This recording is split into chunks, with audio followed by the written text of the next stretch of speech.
Hi, I'm Ethan Marsh, and today I'm here with Mr. Martin. He's a poet, he's a singer, and he's a teacher. And he's an inspiration and a role model to those around him as well. But today I'd like to see where where did that all come from, and how has what he has been through in his life shaped him as an individual as well. Mr. Martin, how are you? I'm good, thank you for having me here. It's nice. Most welcome. Okay. Well, Okay. what do you want to talk about? Well, let's start off with your childhood. What was it like?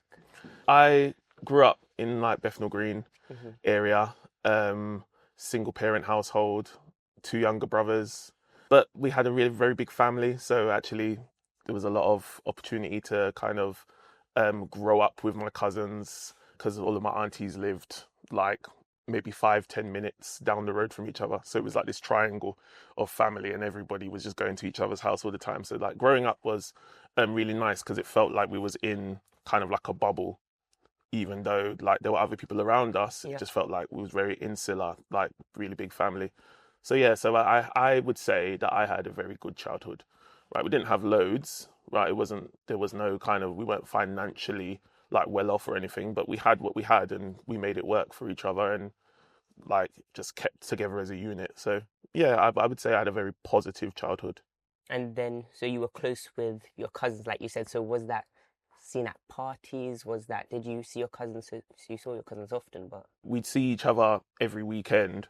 My aunties, like my mum and her sisters, they used to come together on a Friday, and it just became like a thing every single Friday, go into somebody's house, and mm, just all the cousins are just all there, and we're all just around each other, and there's music playing, and there's laughter, and there's cards, and there's all kinds of things. So yeah, it felt like every week there was a party, even though it wasn't necessarily like that kind of mm. energy. So what was school life like then? So school was interesting. Like I said, I grew up in Bethnal Green. I made a conscious decision that I didn't want to go to school in Bethnal Green. I wanted to Mm, like venture out. So I ended up going to school in Islington, which is like completely far away from where I was. But I just wanted to try something new, and that was a very interesting kind of experience because the school that I went to, there was a kind of mixed population. There were like different races. Like it was a boys' school, so that was also quite different as well. I say school was interesting because like I don't feel like I was especially nurtured mm, or like there was any like really specific subjects where they were really investing in you and making sure that you had everything that you needed. I think it was just a place where we were and we just took from it whatever we could and we made it what we made it. And this school was primary school, secondary school, or was So it that was secondary school. secondary school? Primary school was different. Primary school, I went to the primary school in Hackney, Okay. and yeah, that was a great school. And they like I went into secondary school thinking that it's going to be a mirrored experience, that it's Mm, going to be the same kind of thing, and it but really it's not. wasn't. No. Okay. So what passions did you have at school? And did you find them at school or outside of school? Within school, that my main passion kind of was writing. Mm, Like for since I was young, I've always had kind of a passion for writing. It's always been something that um, I've found as a means to express how I'm feeling and just to comment on the world around me. But then also within that is my passion for music. mm, In secondary school, that's kind of where it flourished. Like I remember my like a teacher that taught me music and the relationship and like what I said before, that you didn't really feel like the teachers there were kind of encouraging like you in any kind of specific area. mm. I remember that teacher because that was the first like instance where it felt like there was a connection. It felt like there was somebody that wanted me to do well in something, right? And I could probably say in that secondary school there were two teachers, right? Both of them being the black teachers, and were the only two black teachers, and then everybody else around me was just. It felt like they were just holding us there. Mm. So you had the passion of music in school. Do you have any other passions? Because you said about writing. Like writing, it was like poetry, Mm, stories, but then like when I started to really take my music or my singing seriously, mm, it was then like the writing of songs. and I was turning the poems and adding melodies and doing all that kind of stuff. So yeah, that started properly for me at around like 15, where like I felt really good about myself. I'd written my first like proper song, is what I want to call it, a proper And what song. genre? Oh, it was an R&B song. Oh, okay. I'd written it and I felt really good about myself. And then I like used to perform that song at like talent shows and things. I must have performed that song for about 2 years. So that Right. was your go-to song. As my go-to song, because I wrote it, and then I got somebody to produce it, and then it was just like, yeah, this is great. This is what I want to do with my life. Okay. So then life after education. So life after education. So obviously after college, after university, I graduated in 2008. Okay. In 2008, that's when the world decided that it wanted to shut down. So there were very few kind of like job opportunities. Obviously, because I studied music and it's what I wanted to do and it was what I was really passionate about. It just felt like there was nothing out there for me at the time. So for lack of a better word, I settled. I settled into a job that I wasn't necessarily happy with, that didn't necessarily like nourish me and kind of fulfill me in any kind of way. But it's what I did because I needed to, quote unquote, survive. So what job was that? So I worked in retail. Okay. Yeah, I know. It's not glamorous at all. It's completely the opposite of what I wanted to do. And then worked my way up from like the general assistant position into like management, and did that for many years. And yeah, it paid bills and it got me into a position where I felt like kind of comfortable, but I was never really happy, never really fulfilled in that job. And it wasn't until I was made redundant from the job that actually I was able to kind of make some decisions about what I wanted to do with my life. So the decisions that you wanted to do with your life, where did that lead you? Well, that led me to teaching. Okay. Because I'd always been interested in teaching. Like when I first graduated, I looked into teaching, and I was told by the university that I went to that I couldn't be a teacher because my degree was so specific that I could never like do what I wanted to do, because I wanted to if I was going to teach, I wanted to teach English, and they were like, no, you can't do that because you didn't study English, etc., etc. Right? So I put that in the back and then just carried on working and getting on with life. And then it just so happened that when I got made redundant, I then went to some of those kind of teaching fairs. And I don't know if things had changed since 2008, but then I was told, no, you definitely could be a teacher. You definitely have the qualifications. Like, you definitely have what it would take in order to do that profession. So Why not do it? why not do it? Why not do it? So now you're a teacher. What year are we in? So that's 2018. 2000. Okay. Yeah, Okay. 2018 now. So And what school are you at? oh, at the school that I'm at now. Okay, so we're still at this school. So what role has teaching then played at this point then and continue? Teaching gave me purpose. Mm. Like I found, like, obviously I still love music and I still love singing and I still love writing, and those things have never kind of gone from me because they're part of my core of who I am. But teaching definitely gave me purpose. It's given me an opportunity to do something that I really love, and just the different people that I get to meet and the different experiences and the different stories that I get to hear and the different stories I get to share, and just knowing that there is something that I am able to impart throughout the day, throughout a week, throughout a year, like just building those relationships. There is nothing that I would rather be doing. So that was the impact that you wanted to have on the people around you then? Well, when first getting into teaching, my whole kind of perspective was, I obviously went to school, and like I said, there was only 2 black teachers in the school that I went to. So I knew going into teaching that I wanted to kind of add representation, because I knew that it didn't exist. And especially going into the subject that I teach, right, I am underrepresented, right? There are not many black men that are teaching English, right? So I knew that that was something that I definitely wanted to kind of promote, and I wanted that to be part of who I was as a teacher. But like, I couldn't have imagined starting then how it's kind of progressed, and that's not the narrative. The narrative now is just about, I just want to be the best kind of representative of myself, and not necessarily of my race and of my gender, but just of me and how I come across, and as much of my personality that I can possibly bring into the profession. Like, that's what's driving me at the moment. Okay. Being a teacher, the people who you say are underrepresented, how do you come about building relationships with those students who see you as a role model for them, who see you as someone who that they can aspire to be in a sense? How do you build a relationship with them? The only way that I know how is, like, not to present myself as a role model, right?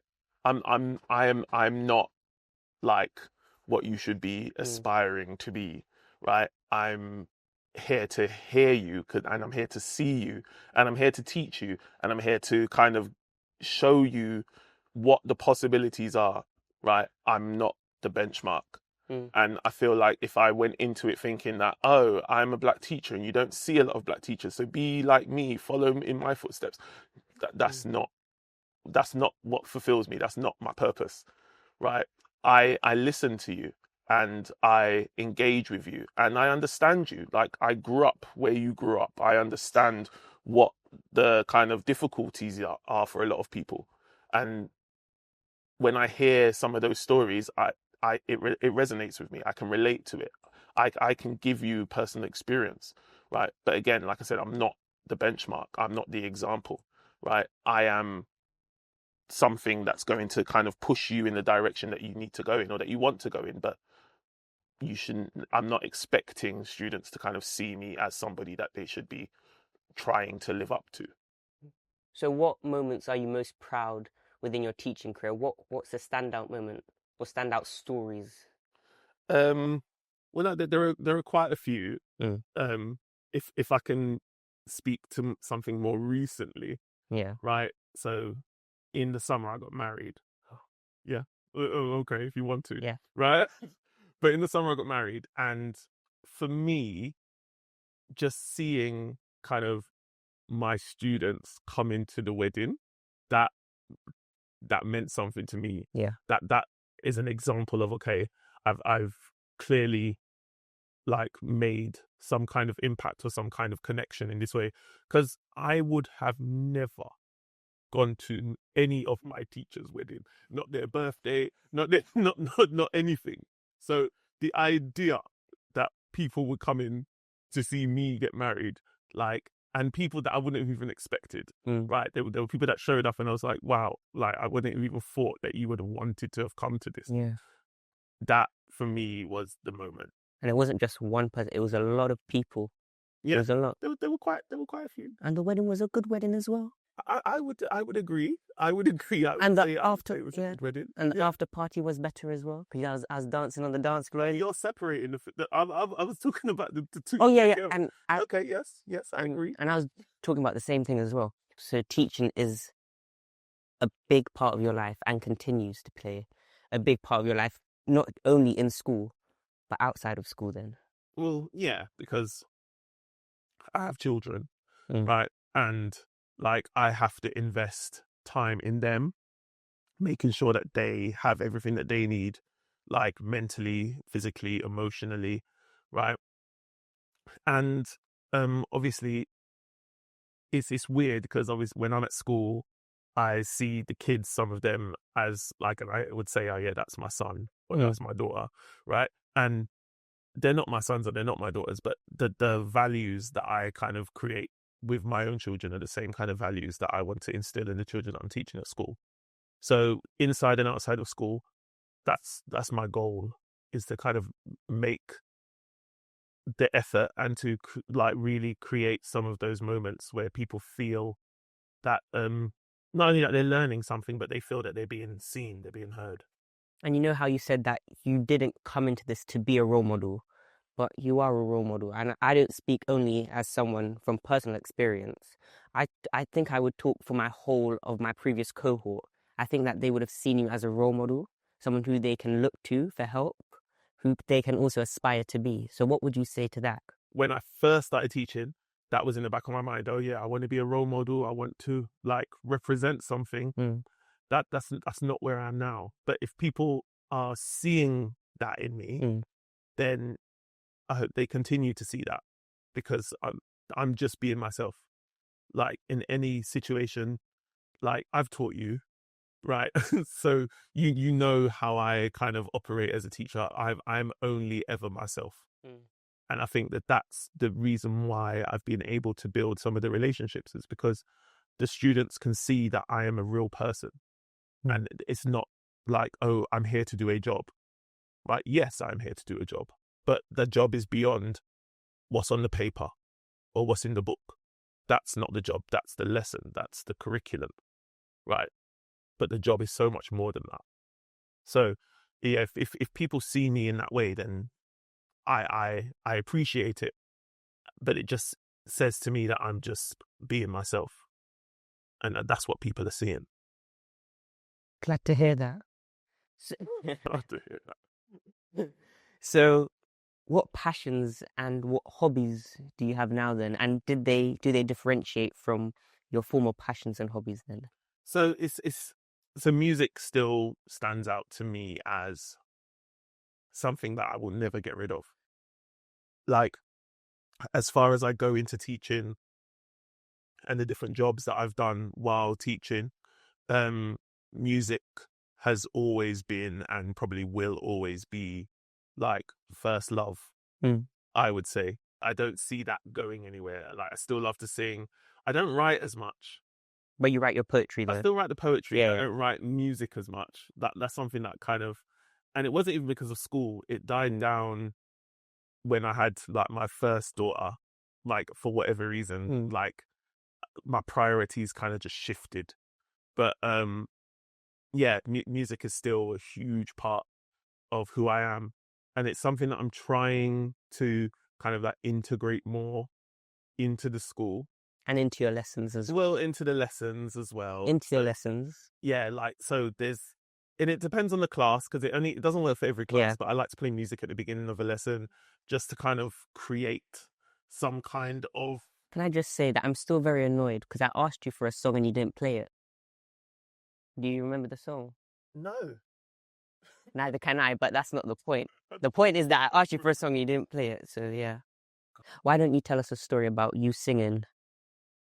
A story about me singing? Yes, sir. Well, you sang for the whole school assembly, because bear in mind that lots of people only saw you as an English teacher and they didn't realize that you could sing. So when you sang, the music has always been like ingrained. It's always been internal. It's always been there. But it felt like a separate world. It felt like I couldn't necessarily like integrate that into my teaching or into school. So it didn't make sense. But in that assembly, that example, it made sense to share that part of who I was, because it was for my year group. It was for a group of kids that like I'd seen from year 7, and even though I wasn't necessarily their head of year at that point, kind of getting to year 11 and then taking over, and then really like working hard to maintain and to build and to kind of support some of those like relationships in what you would argue is probably the most crucial time in school life. And I'd seen all of you like give so much, and it felt like it only fitting that I give some of myself as well. So yeah, so I decided to kind of surprise everybody with a little performance. It was a good performance, just a little bit pitchy, just a little bit. No? Okay. If you say so. Okay. It's all right. We can move on from that one. But what do you see yourself doing in the future? So that's an interesting question, because like obviously I went into teaching, or I stay in teaching now because of those relationships, and because obviously I really enjoy teaching my subject as well. That needs to be said as well. But I feel like, and I don't know, I might be wrong, but I feel like I only have a certain amount of years left in the classroom, because I feel like it's gonna get to a point where I'm at a certain age and the students just can't relate to me at all, and I can't relate to them, and I'm so far removed and they're so far removed from each other that they're not going to want to learn from me, right? And part of, I would say, teaching is those relationships and students actually wanting to learn from you, because I've been in classrooms before where the students didn't necessarily know who I was or didn't necessarily care who I was, and they just weren't engaged, didn't want to know, and there's nothing that I could have done to have changed that. Right. That was near the beginning of my career, not so much now, but I feel like once it feels like that is becoming a barrier, then I'll have to find something else. Still in education, I think. I think I found my calling in education, but maybe it won't be classroom based. Maybe it'll be more kind of looking at the curriculum or looking at how, like, teacher training or something like that. And would you ever see yourself maybe on stage singing? I wouldn't rule it out, but it's not like on the top of my list of things that I want to accomplish. Of course. Like I know that I will probably never be a recording artist, and that's fine with me, right? That doesn't bother me at this point. Like I've matured enough to know that even though that is something I was really passionate about at a time, it's my life has gone in a completely different direction, and I'm happy with the path that I'm on now. So to derail that, to try and reclaim something that for me just doesn't feel like it should happen anymore. Yeah. I'm okay with not doing that. So, but that doesn't mean that I'm not going to sing. I'm going to sing until I die, probably. Like, because like I said, it's a part of who I am. It's important to me. So that's good to hear. Even if you are a bit pitchy, still keep going strong. You've got one more of these pitchy comments. Like, just one more, Ethan. Right? And see, now I would take offense to that, but when I sing, I'm not pitchy. But I think, I'm just going to leave it there. Yeah, next question, I think. Okay, the last question is, for yourself, being a teacher, rounding everything to all in one, what advice would you leave for your students, not only for your students, but people who don't know you, but people who think to you as someone who they could potentially look to for advice? That's a broad question. It's a broad question because I feel I'm not going to confine you to one space. So it doesn't have to be just purely classroom based. It doesn't have to be purely education based. It could be anything. What advice, if someone came to you for advice in this moment in time, if someone walked up here and they said, "Sir," or "Mr. Martin," or called you by another name, and they asked you, what advice would you give to me? What would you say? Well, just like life advice. What life advice? It could be. I think that we're going off topic here. I think that let's just stay to the basis of the question. What advice would you give to somebody? Okay. So the advice that I've given, I suppose, to you, right, and the advice that I've given to like many people is just really about kind of knowing who you are and not letting other people kind of dictate who you are as an individual, because the worst thing that you could do is live your life for other people, right?